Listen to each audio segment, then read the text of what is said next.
Lara Vergnaud is a translator of prose, creative nonfiction, and the scholarly work from the French. She is the recipient of two Heim Translation Fund Grants, a French Voices Grand Prize, and the French American Foundation Translation Prize. Her translations include novels by Zahia Rahmani, Fatima Daas, Ahmed Bouanani, Mohamed Leftah, and Joy Sorman.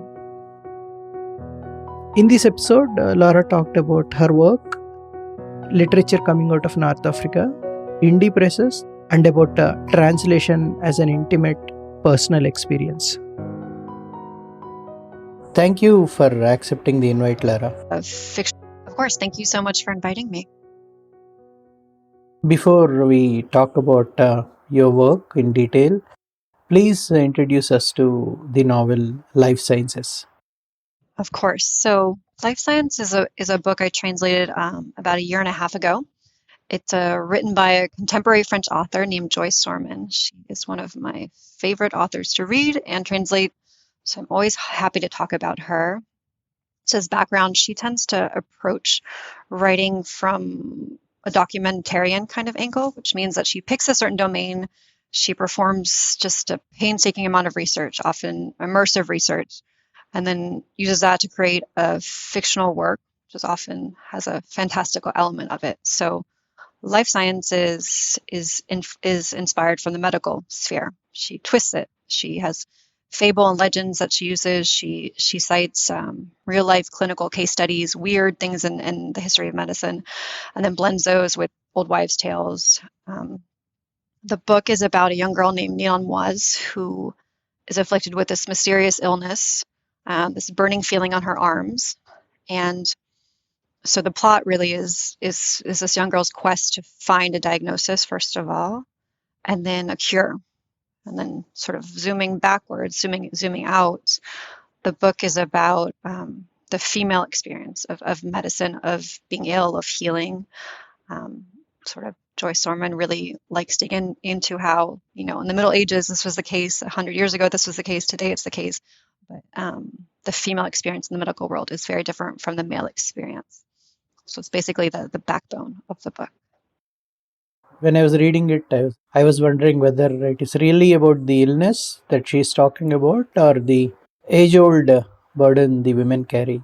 Yes. Yeah, you could say it that way. It's also about narrative. It's about stories, about how these stories are passed down through the ages, through women, through the female generations of a family, and how we're told certain things as women. We're taught certain things. How do we absorb those stories? And then how do we transmit them? So in this case, through the story of Ninon, it's sort of, these are the stories she heard. This is what she was taught. And she makes an active decision to not believe those stories or to change those stories. So that's another pretty vital part of it.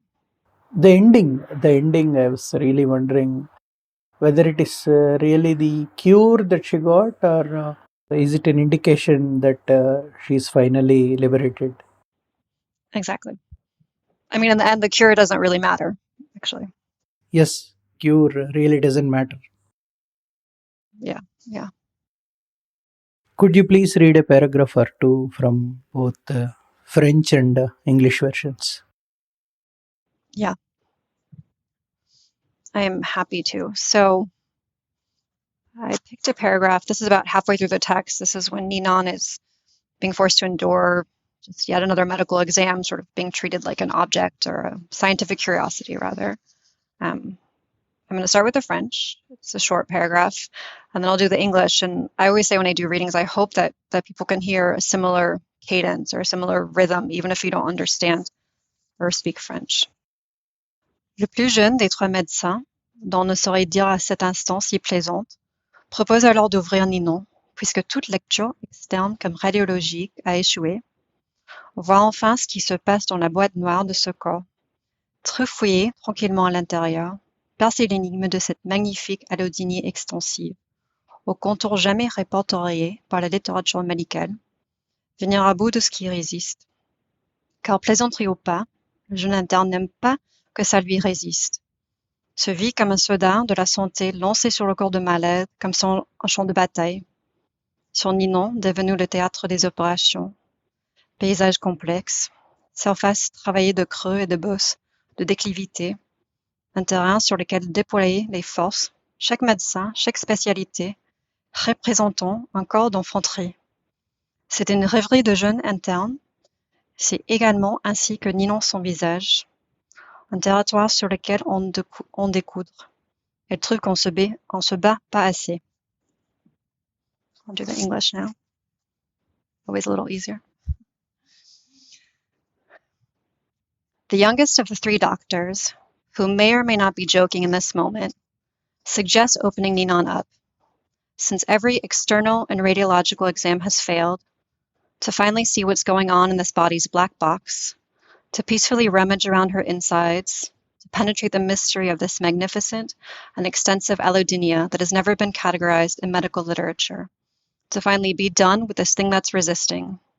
Because joking or not, the young resident doesn't like being resisted. He sees himself as a soldier of health hurling himself onto the patient's body as if onto a battlefield, onto Ninon, the theater of operations, a complex landscape, surface worn by hollows and bumps, crevices and slopes, a terrain on which to deploy the forces, each doctor, each specialty representing an infantry corps. The young resident is daydreaming, but it's what Ninon is imagining as well, a battlefield where they'll fight it out, and she feels like they're not fighting hard enough. You mentioned it briefly in the beginning. Could you please talk about author Joy Sorman? Of course. So the nice thing about her is she kind of defies categorization. I don't know how she picks the domains, but they're very different from book to book. So in this book, it's medicine, history of medicine. Another book, it'll be the history of butchery. Another book will be about animal captivity, about animals in zoos. And so she kind of has this mix of really of technical writing, really precise, almost scientific, cold writing, which then she mixes with this long, flowing style that can be poetic at times. So it's this sort of ongoing ups and downs and balance of writing. I would say that at this point, I'm very familiar, comfortable with her style, just because I've been reading her for so many years, and now I've translated 2 of her novels. I think that her voice is maybe the closest to my own authorial voice, so that when I translate her, there's an ease. I mean, it's always hard to translate a book. I wouldn't say it's easy, but there's an ease when I translate her writing. What is the second book about that you translated? So the second book was published earlier in France. It's called Comme une bête. The English title is going to be Tenderloin. And it's the same sort of process. She immersed herself in the world of butchery, sort of this fading craft in France.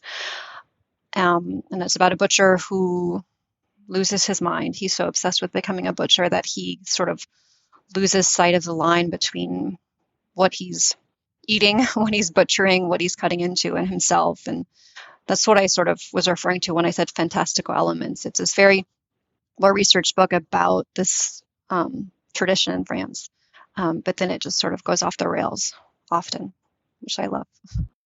France, The Story of a Childhood by Zahia Rahmani is your first book-length translation.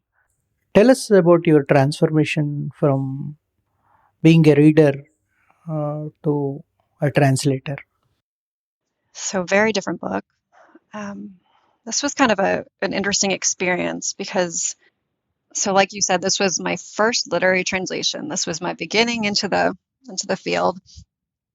It was unusual, and so it kind of made me think naively that all translations would go like this. But basically, I read this novel when I was living in France a few years before I went to grad school in the US, where I studied translation.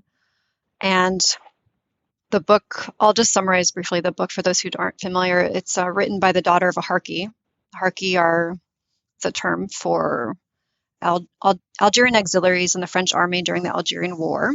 That means Algerians who were fighting with or helping the French, often because they were coerced to or forced to. So it's obviously a very complex history, and this book is one of few published in France to talk about that history. So I read this book. It stuck in my mind.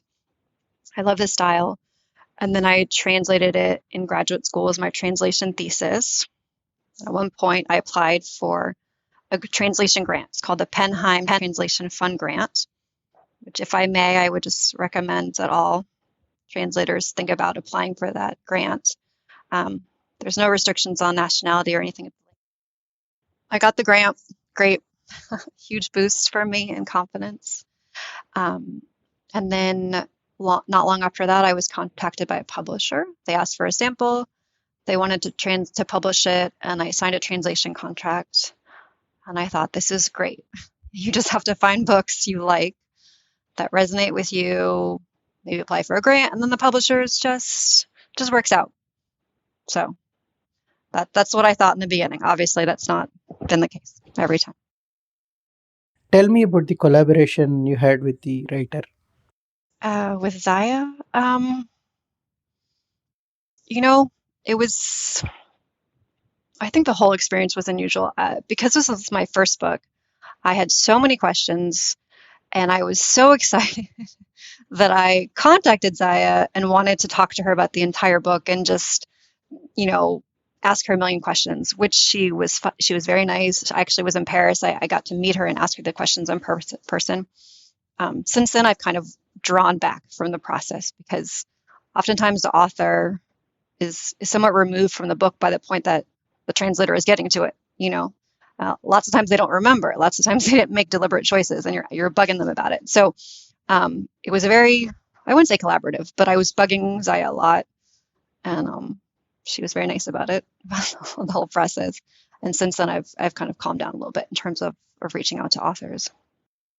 A point you just made, this is very interesting actually, that the writers, they don't make deliberate choices while writing. There was a reference in that book to, I think it was like a white eagle, some sort of reference like that. And I couldn't figure out what it meant. And I researched it, and I was like, there was this plane that crashed in the 1970s in France with the same title of the plane. And that sort of had a link to the story being told. And I checked with Zahia, and she was like, oh, no, I didn't mean eagle. I meant some other animal. I don't even know. That's a mistake. So just sometimes we get so, obsessed with details, and authors are there just to remind us, no, just writing my book. If you see the body of work that you created, most of the books, they're from, the source is from North African literature. I was pretty intent when I was starting out that I wanted to find and translate writers of North African origin. I want to note that I mean authors writing in French. I don't speak Arabic. I don't understand Arabic. And that intention is very much related to my own background, my own upbringing. So people tend to think that I'm French because of my last name, Vergnaud. I'm half Tunisian, I'm half American. So I was born in Tunisia, and I left when I was 4. And my family and I moved around a little bit, and I ended up in the US when I was 8, and I was raised in the US.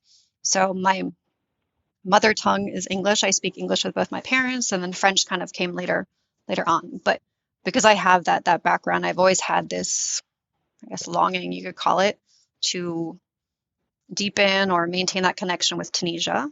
And then in terms of my career, that has very clearly manifested just in a curiosity in Tunisian writers, but also writers of Moroccan or Algerian origin.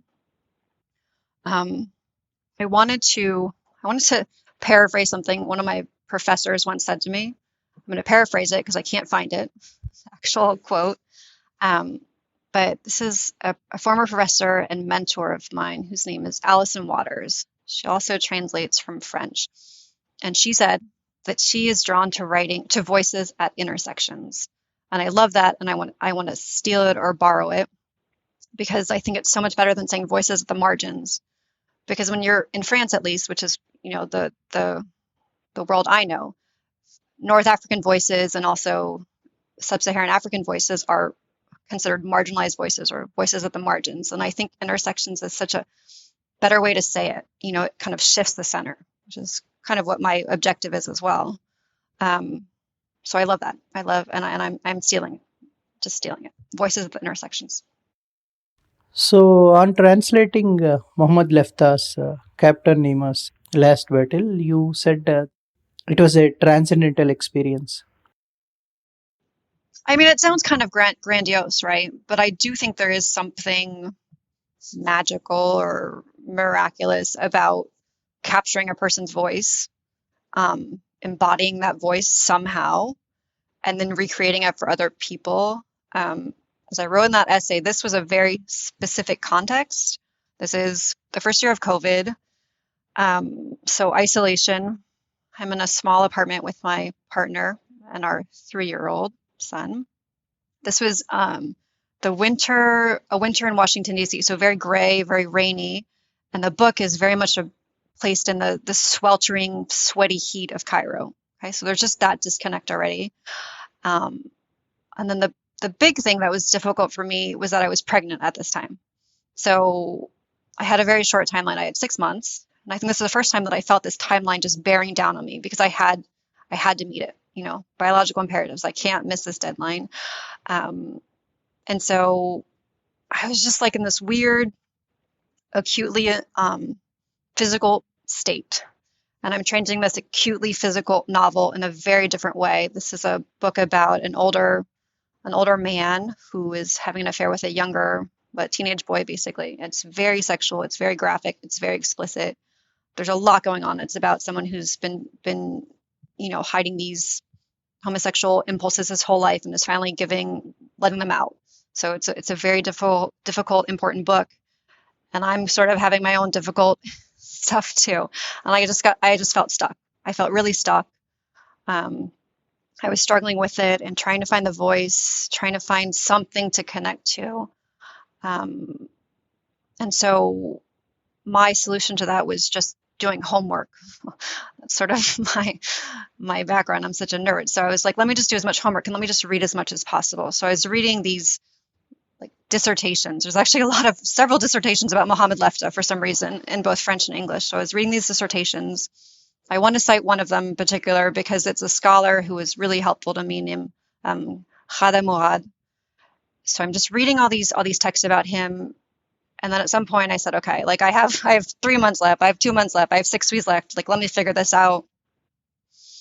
And I went back into the writing and there wasn't like this one aha moment, eureka moment, but there was a point where I said, oh my gosh, something's working. I get it. Something about his voice is coming through to this very pregnant female body. Something is connecting. So that's what I mean by transcendental. And I don't know. I hope some of that comes through when people read the translation. That's the goal anyway. Translation, you're trying to get into the skin of the character. What kind of emotional impact it will have on you? What kind of emotional impact? Not always good, to be honest. Not always a good impact. For whatever reason, I've translated some very intense books in the past few years, which, puts you kind of in a dark, grim headspace. I wouldn't say it's detrimental to my personal life where it's to a lasting degree. I sometimes wonder if other translators get as immersed in a text as I do, because I feel sometimes I'm borderline obsessive about it. But I'm inclined to think a lot of translators do get, because you're so close to the text, you're so close to the voice of an author that you kind of have to get wrapped up in the story somehow. I've written about translating the hospital. That was a weird sort of convergence of my personal life. I ended up in the hospital while I'm translating this book about this narrator trapped in a hospital. And that's a very dark, grim book as well, but it's also funny. So I felt like I really embraced that experience of translating it. I really enjoyed it. Stylistically, it was challenging. It was interesting to me. So in terms of emotional impact, it was helpful to me as I was going through this weird medical experience in my own life to have that to go back to. A book that I've written about also translating is Born of No Women by Franck Bouysse was much tougher. The book is about it's about assault, it's about emotional and physical abuse, it's about this idea of bystanders seeing violence inflicted against women and not doing anything. So it was really difficult to translate. I definitely was in a dark headspace during that. And I think that was also during COVID. So that didn't help. I want to say that I think carefully before I agree to do those texts. There needs to be some sort of connection that I feel with the author, with the work. And in this case, I found that Bouanani approached these themes of violence against women in a way that didn't feel exploitative to me, which felt cautious and considered. So that's why I felt comfortable taking it on. I don't always take on books like that. I've passed on really intense books that just felt too much for me, too heavy for me. And then I'm also deliberate about trying to find books that are more joyful, that are maybe more focused on language or stylistic experimentation, like Joy Sorman, because I do need to take care of my mental health as a translator when I'm choosing what I do. How much of your time you spend on reading? Yeah, reading takes so much time. And I think I'm like most translators. I wish I had more time to read. I wish I had weeks and weeks and weeks on end just to read books. I will say that I have a 2-year-old, so that really bites into my reading time. Like, honestly, it really eats away at that. But I try to read when I can. I try to have something on my phone, an ebook on my phone. And I, try to find stuff in bookstores. I try to research. I try to ask authors. I always ask authors I work with, what are you reading? So I feel like that will somehow lead me on the magical path to my next work. Musicality of the original text, bringing it into translation. What has been your experience? Musicality is very important, of course. I think that other translators probably approach it earlier on in the process. I've read about other translators writing about that, and it's often poet translators or translators who have a musical affinity, which I do not have at all. So for me, when I get into a text, it's much more semantic. It's just about figuring out the meaning, untangling the words. And then I find that the musicality comes in sort of organically the closer I get to the final draft. And I do lots of drafts. I do tons and tons of drafts. So I feel like just by editing and tweaking and polishing and carving down, there's a point where the rhythm or the beating of a text usually comes through. And it does depend on the book. And I feel like there's maybe 1 or 2 books that made me think about it from the beginning. So I translated a book a few years ago called The Last One by Fatima Daas, which is very musically influenced. She's heavily influenced by rap music in particular. And then on top of that, there's this sort of incantatory element. The book is in part about her struggles to reconcile her Muslim faith with her sexuality. And so she incorporates prayers into the book, which adds a chant-like element. So I will say in that instance, I had to think about musicality from the very start, instead of waiting sort of for it to magically emerge through the process. How do you find French in that regard? Because certain languages, they sound so different that it becomes really difficult to bring the same sonic quality into translation. I think I'm lucky because French and English sort of have similar patterns, linguistic patterns. They're not so far away from each other that you're starting from scratch. So I think France has its inherent musicality. They tend to use much more words. They tend to be a little bit more long-winded. So part of translating is massaging that into a form that works better in English, but still keeping whatever the inherent musicality of an author's voice. A lot of the books I translate tend to incorporate some sort of influence of Arabic or another language or Kabul. That's not to say they necessarily are writing in Arabic, but a lot of these writers that I'm working with have that influence in the back of their practice, and that comes through in the French. And so my challenge is to sort of make that come through in the English. So then you're sort of adding multiple layers. How am I making the influence of Arabic on French apparent in English? I guess they must be using some Arabic words too. Yeah. And I love works like that. I love works that bring in other languages, that explore that either clash, or sometimes it's more harmonious. Oftentimes it's a clash of languages. Mohamed Leftah does that very overtly. Zahia Rahmani does that with Kabul. Fatima Daas does it with Arabic. So I love that. And oftentimes those writers, they'll translate the Arabic or whatever the language is themselves. So I'm just translating their translation, which of course is like the game of telephone. You're just getting further and away from the language with every step. Tell us about your experience of pitching your work to publishers. Well, all translators know that we spend so much time, unpaid time, doing this, right? The reading that you mentioned, and then preparing samples, and then compiling these, I guess, submission proposals, and it's really time consuming, and sometimes it pays off, sometimes it doesn't. I think generally the more you progress in your career, the more luck you have. But things like the Heim grant, things like that really help to get people familiar with your work. There's an example I like to share with emerging translators.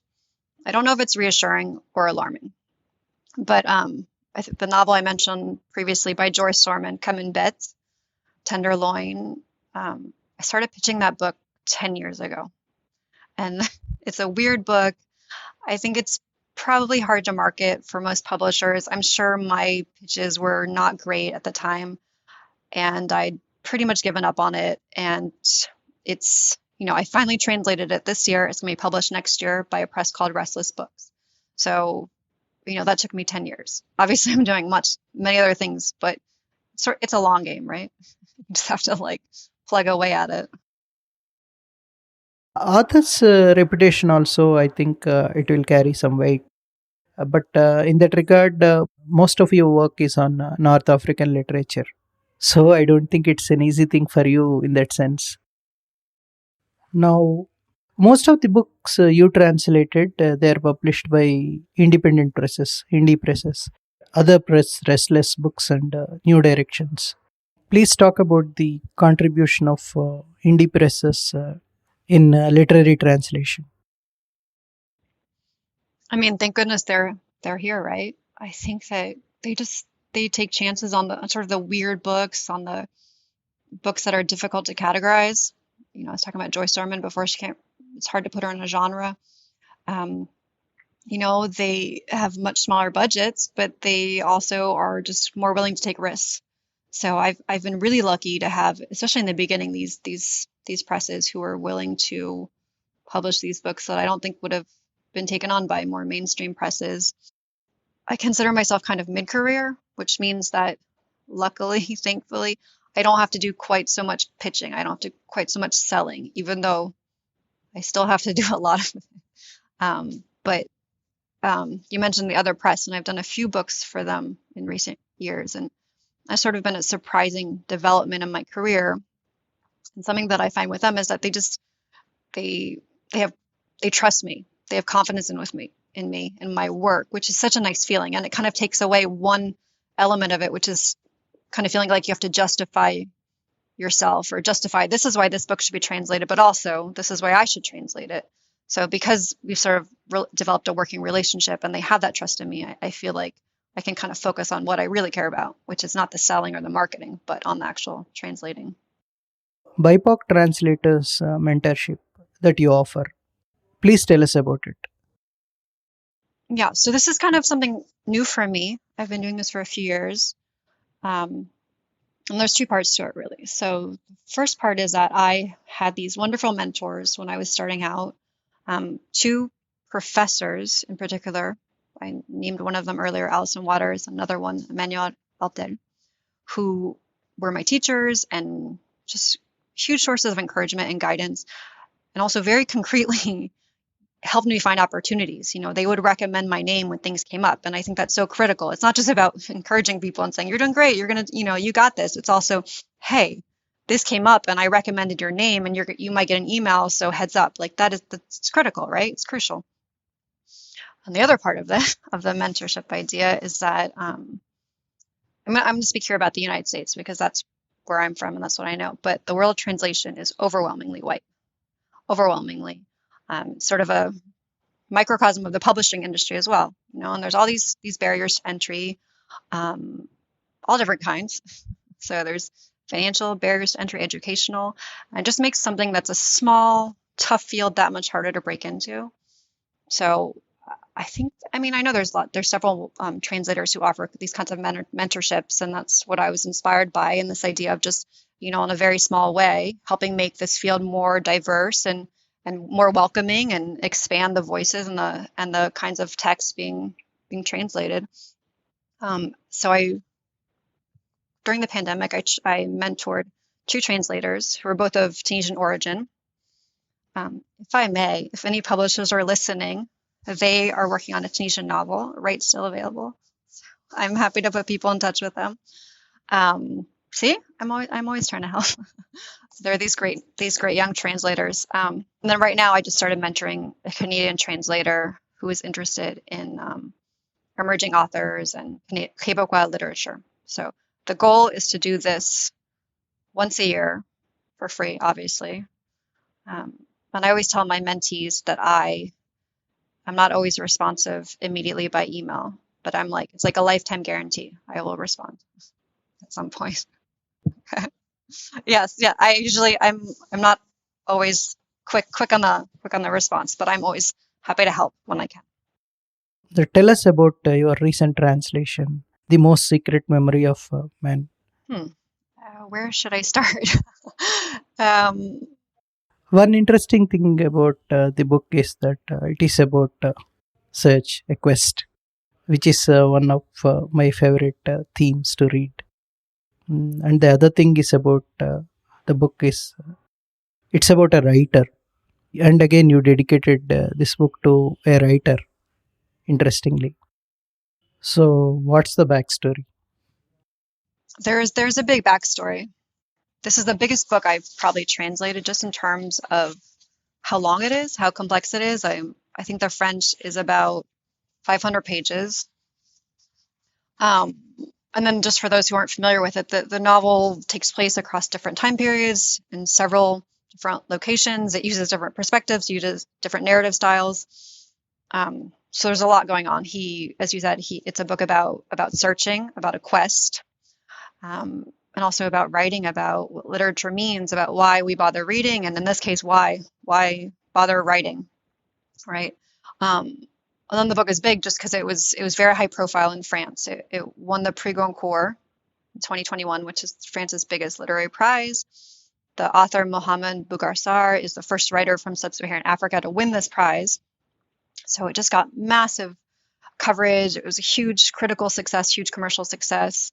So it was a new feeling to have that kind of sense of pressure, or maybe responsibility is the better word, as I'm going into this book. Basically, Mohamed was inspired by the real life story of a Malian writer named Yambo Woulagwem, who was this huge success in France. He wrote this masterpiece and then got embroiled in a plagiarism scandal, and basically was expulsed from the Parisian literary scene and went back to Mali and was never heard from again, more or less. So Mohamed was inspired by that story. And he wrote this novel, which is very meta. It's about a young Senegalese writer who becomes obsessed with another writer based on Woulagwem. And so the basic plot, it's hard to distill it down, but is this author trying to find out what happened to this other African writer who was exiled himself. But then it's also this expansive, investigation of, like we said, what is literature? What does it matter? Does it matter anything, given how terrible this world is?